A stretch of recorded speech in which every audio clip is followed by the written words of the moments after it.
Donc là, après l'océan, après la mer, nous allons sur la Terre, nous allons pénétrer dans les vastes espaces de l'Amérique du Nord. Cette nouvelle France qui se fera donc en compagnie des coureurs de bois au XVIIe et XVIIIe siècle. L'image de ces hommes est restée très forte dans la société québécoise. Ils ont accompagné l'expansion française et ils ont joué un rôle central dans un système d'alliance avec les peuples amérindiens et ils ont défendu l'influence française afin de garder le contrôle d'un si vaste territoire. Donc, M. Gilles Havard, notre orateur, est chercheur en histoire, directeur de recherche du CNRS au laboratoire des mondes américains, école des hautes études en sciences sociales. Il est spécialiste de l'histoire des relations entre Amérindiens et Européens au XVIe et XIXe siècle. À vous la parole pour 20 minutes. Merci beaucoup. Bonjour à tous.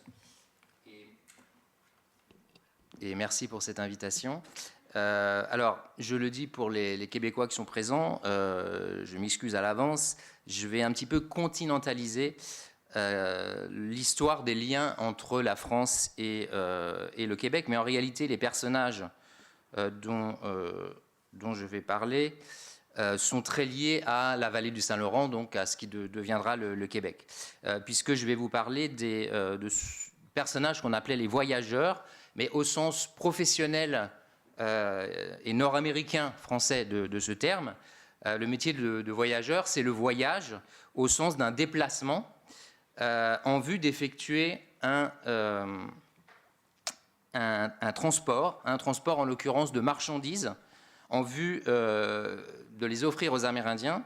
Et en retour, donc, ça a été évoqué par Michael, les voyageurs amenaient des peaux, des fourrures, notamment de castor, pour ce qui est aujourd'hui, ce qu'on appellerait aujourd'hui une industrie de luxe, la chapellerie. Donc, ces voyageurs effectuent donc dans l'intérieur du continent nord-américain, donc dans la région des Grands Lacs, par-delà jusqu'aux abords des Rocheuses et tout au long de la vallée du Mississippi, des migrations qui sont non pas des migrations définitives pour la plupart d'entre eux, mais pendulaires, des allers et retours. Alors ces personnages, on les appelait aussi des coureurs de bois, qui est un terme plus péjoratif que voyageur. Le terme voyageur, la première occurrence, c'est 1682. Le terme coureur de bois, la première occurrence, c'est 1672. Et c'est une étiquette sociale donc, qui surgit dans la correspondance officielle. On dit coureur, d'ailleurs, le terme des sources, c'est coureur de bois et non pas des bois. C'est celui qui court les bois au sens de qui les fréquente, qui les parcourt, et l'expression s'adosse à de nombreuses expressions similaires. On disait coureur de ville, coureur de nuit, coureur de concert, coureur de pré-antenne, coureur de jupon, etc. Donc de.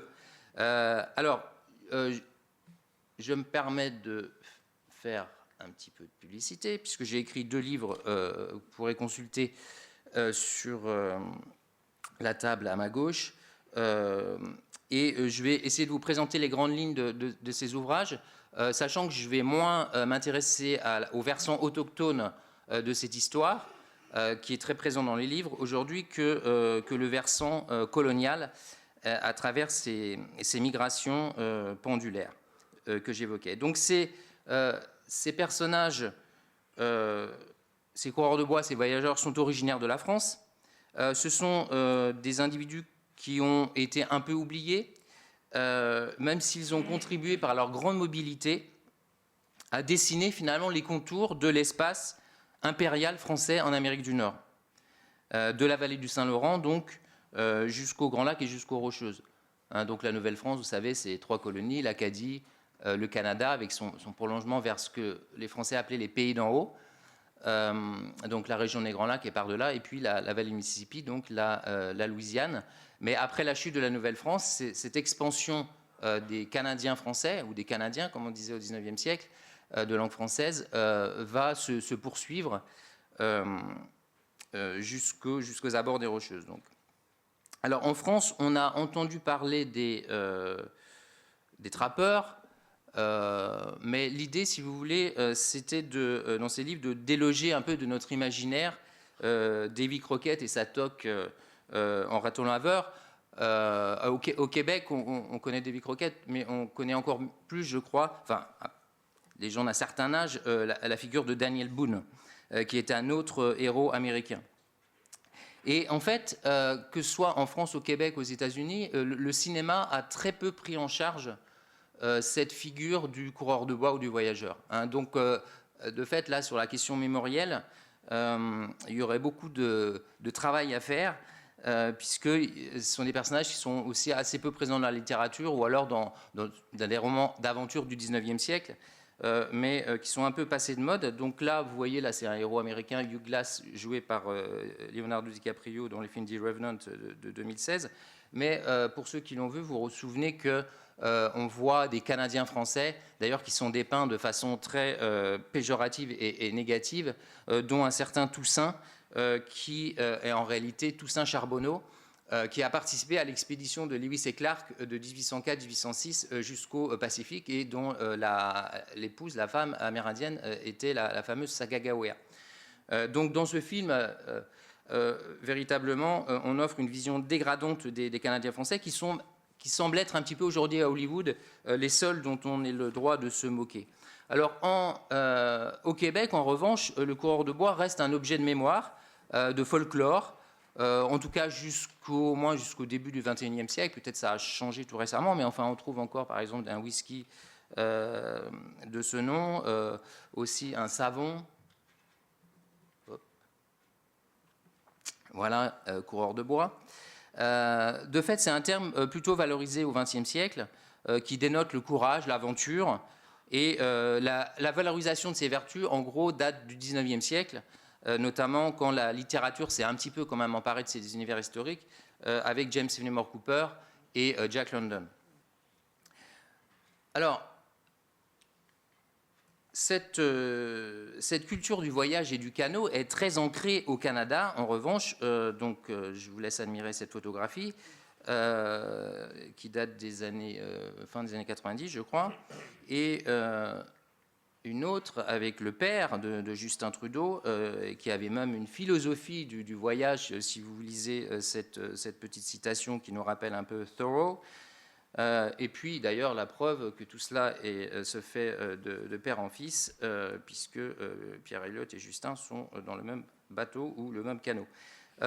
Ce patronyme des Trudeau ou Truteau est très répandu en Amérique du Nord, puisque les Trudeau descendent d'un charpentier de La Rochelle, on y revient, qui s'appelait Étienne Truteau, et qui est arrivé au Canada en 1659, à l'âge de 18 ans. Et donc cet ancêtre a d'ailleurs inspiré une association généalogique qui s'appelle La Charpente, puisque c'était un charpentier, dont je connais très bien la présidente qui s'appelle Louise Trudeau. Et il y avait également au XVIIIe siècle beaucoup de Trudeau qui ont participé à la traite des fourrures, donc qui étaient voyageurs au coureur de bois, dont Jean-Baptiste Truteau, qui est un des personnages de mes livres, qui est né à Montréal, qui devient voyageur et qui s'installe à Saint-Louis. Donc là, on voit, là on est à l'ouest des Grands Lacs, donc dans les Grandes Plaines, et il est surtout connu pour avoir fait un voyage, donc 10 ans avant Lewis et Clark, de découverte, entre guillemets, en remontant le Missouri jusque chez les Amérindiens Arikara et Mandan. Et ce personnage vivait à Saint-Louis. Je vous montre cette photographie parce que j'y vois un petit peu une sorte de cimetière de l'Amérique française, au sens où Saint-Louis, voilà, était fondé en 1764, était un village français où l'on parlait français. Et là, il y a une opération immobilière en 1942 qui a rasé le vieux quartier français. Et il n'en reste que l'église qui date de 1834, que vous pouvez toujours visiter aujourd'hui, mais qui justifie un petit peu le titre d'un de mes deux livres qui s'appelle L'Amérique fantôme. Et quelques années plus tard, en 1965, a été construite l'arche Galloway qui symbolise l'ouverture vers l'Ouest et la conquête de l'Ouest des Américains, donc la conquête à l'encontre des Amérindiens des plaines. Alors, cette histoire du coureur de bois, c'est l'histoire d'une mobilité ou d'une hypermobilité qui présente 4 caractéristiques principales. D'abord, c'est un commerce au sens large d'une mise en relation qui a lieu dans les pays amérindiens. Donc, encore une fois, on transporte des marchandises à l'aller, des produits textiles, des objets métalliques, et au retour, on ramène des peaux de castor, de renard, de chevreuil, de bison, etc. Donc, cela implique de traiter avec les autochtones, faire du troc, ce qui implique de s'allier avec eux, d'apprendre leur langue. Ce n'est pas les Amérindiens qui apprenaient les langues des Européens, c'est l'inverse.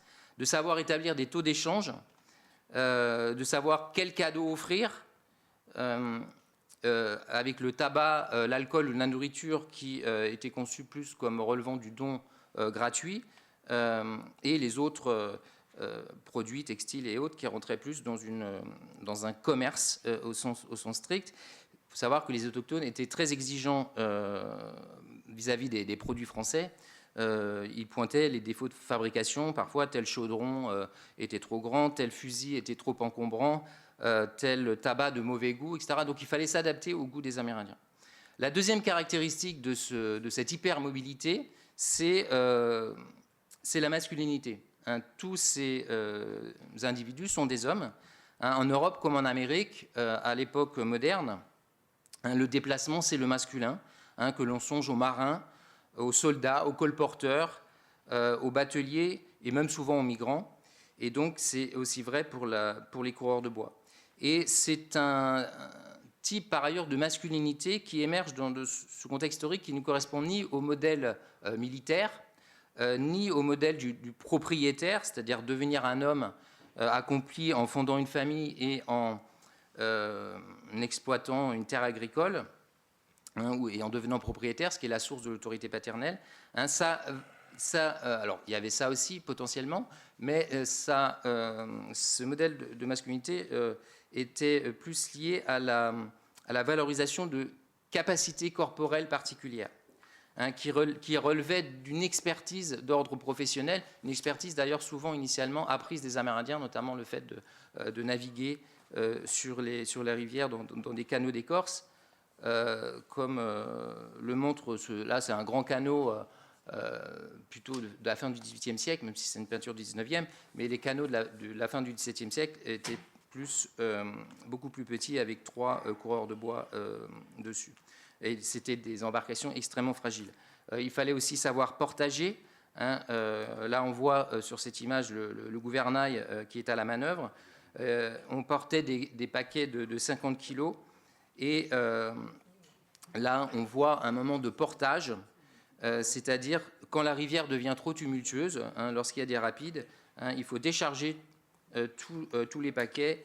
Et d'ailleurs, on s'aidait parfois d'une sangle pour porter ces paquets, et puis on rechargeait un petit peu plus loin lorsque la rivière était plus calme.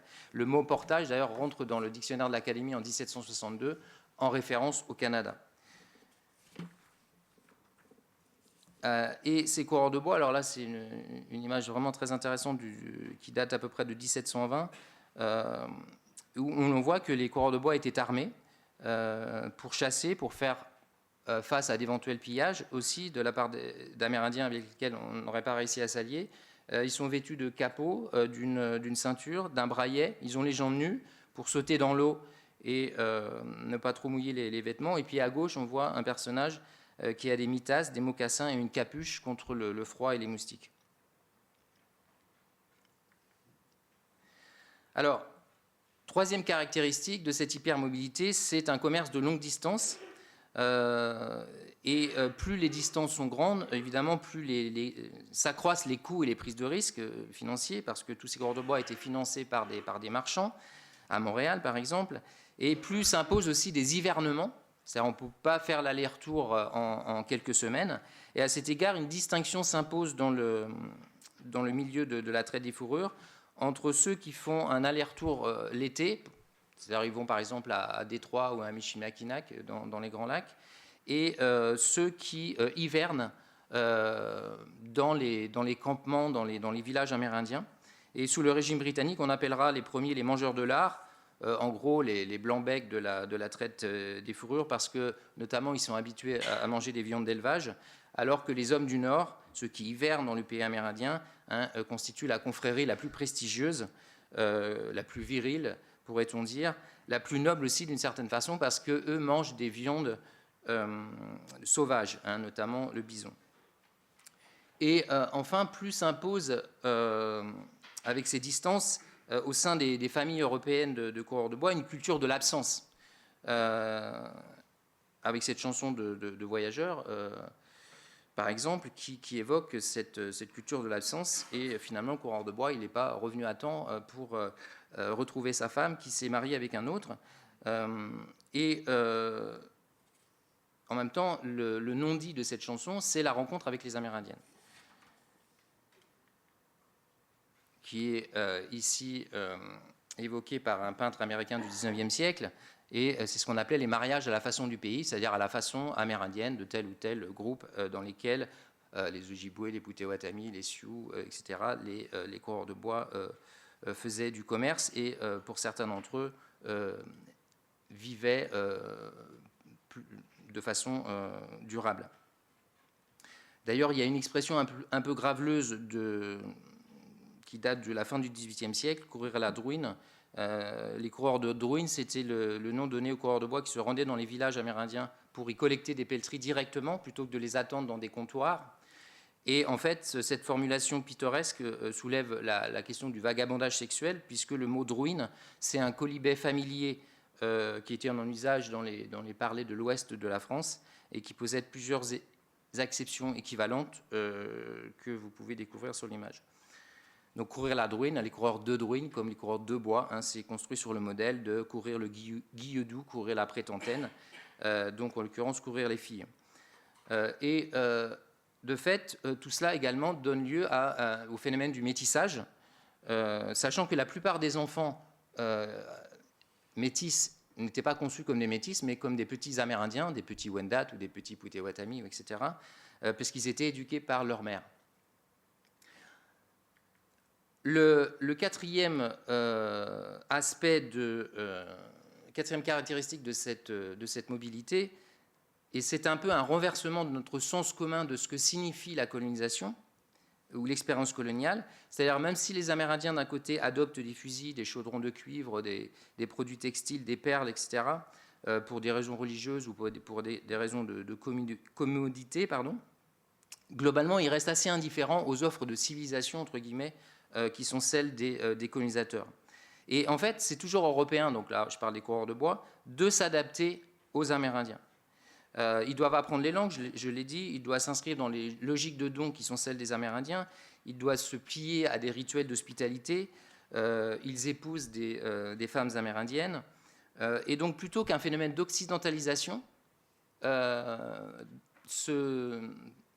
phénomène des coureurs de bois déploie plus un phénomène d'indianisation, entre guillemets, au sens où ce sont donc les coureurs de bois qui s'adaptent, qui mangent la nourriture des Indiens, par exemple la sagamité, qui est une bouillie à base de maïs, qui offre parfois du tabac au rocher, comme le font les autochtones, pour favoriser la navigation, qui participent aux suris des autochtones parmi lesquels ils vivent. Alors, l'impulsion initiale de ces deux ouvrages sur les coureurs de bois, c'est le souvenir d'une rencontre que j'ai faite en 2007 avec un Amérindien Arikara qui s'appelle Alfred Junior Morset. Morset étant, donc c'est dans le Dakota du Nord, hein, dans la réserve de Fort Berthold, dans une bourgade qui s'appelle Newtown. Morset, donc c'est son patronyme, est une variation de Morissette, hein, et en fait à l'origine Morisset. Junior, puisque c'est comme ça qu'il se fait appeler, est le descendant d'un colon français du Poitou-Charentes qui a émigré au Canada au XVIIe siècle.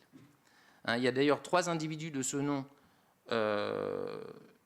qui ont migré au Canada au XVIIe siècle et dont il descend probablement. Il y a un Mathurin Morisset, marchand de La Rochelle encore, qui apparaît dans une source à Québec en 1666. Il y a un Jean Morisset qui est originaire de Surgères, qui vit dans l'île d'Orléans près de Québec dans les années 1660. Et il y a un autre Mathurin Morisset, originaire du Poitou, qui migre au Canada dans les années 1680. Et puis il y a beaucoup également de voyageurs coureurs de bois au XVIIIe siècle qui s'appelaient Morisset.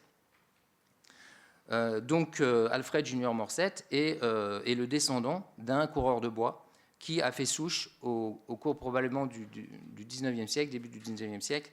Donc là, on est dans le Dakota du Nord, donc dans les grandes plaines septentrionales, qui a fait souche parmi le peuple auquel appartient Alfred Junior Morset, qui est celui des Arikara. Et comme son père, Junior Morset, son père qui s'appelait N'a pas peur de l'ennemi, et qui était un formidable conteur, et quand je l'ai rencontré sur un mode répétitif, il m'a fait le récit de sa lignée, telle qu'elle a été conservée dans la mémoire orale familiale. Et puis, il m'a offert une ceinture de perles en déclarant, et cette phrase résonne encore dans ma tête, « From a Frenchman to a Frenchman ». Lui se disant « 100% French ». Et donc, dans la réserve de Fort Berthold, vous avez, et dans d'autres réserves des grandes plaines du Nord, Dakota, Montana, etc., vous avez de nombreux patronymes qui témoignent des mariages mixtes entre Français et Amérindiens au XIXe siècle. Gendreau, Roy, Bilodeau, Picotte, Gillette, Malnouri, Beauchamp, etc. Vous ouvrez un bottin téléphonique dans les réserves amérindiennes et vous avez tous ces noms français qui surgissent. D'ailleurs, c'est vrai aussi chez les Sioux. Vous avez entendu parler récemment de Léonard Pelletier, accusé d'avoir tué 2 agents du FBI en 1975 et qui a récemment bénéficié d'une mesure de clémence de la part de Joe Biden juste avant de perdre son pouvoir, juste avant l'arrivée de Trump. Et Léonard Pelletier, lui aussi, c'est un patronyme qui est issu de cette histoire franco-amérindienne qui a commencé au XVIIe siècle et qui s'est poursuivie jusqu'au XIXe siècle. Alors, j'ai pu rencontrer dans la réserve de Fort Berthold plusieurs descendants d'un trappeur canadien dont je parle dans un des chapitres du livre L'Amérique fantôme, qui s'appelait Pierre Beauchamp. Et là, vous avez une photographie de 1874 qui représente son fils métis, Peter Beauchamp, dont la mère était Arikara, elle s'appelait Femme Tabac. Donc c'est un métis franco-Arikara, mais il parlait français, anglais et Arikara. Et là, il participe à une délégation au nom des Arikara à Washington pour défendre les intérêts de la communauté Arikara face à l'invasion américaine dans les plaines. Et d'ailleurs, on voit, il est habillé à l'occidental, mais avec des colliers de griffes de grizzly.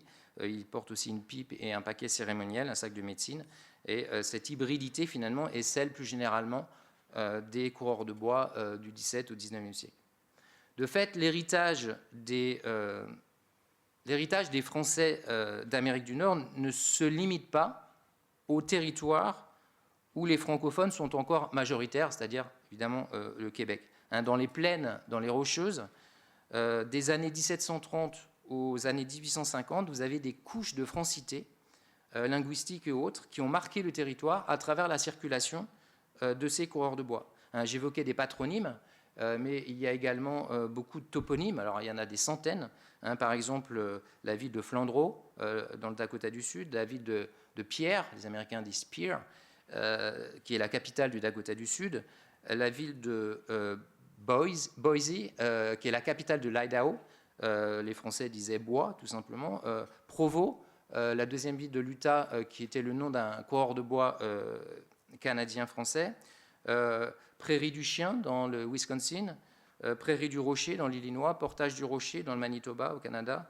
D'ailleurs, le mot prairie est celui qui a connu le plus grand succès comme terme français dans l'anglais américain, avec Prairie Dog, Prairie Chicken, et puis le fameux ouvrage de Fenimore Cooper qui s'appelle The Prairie, la prairie.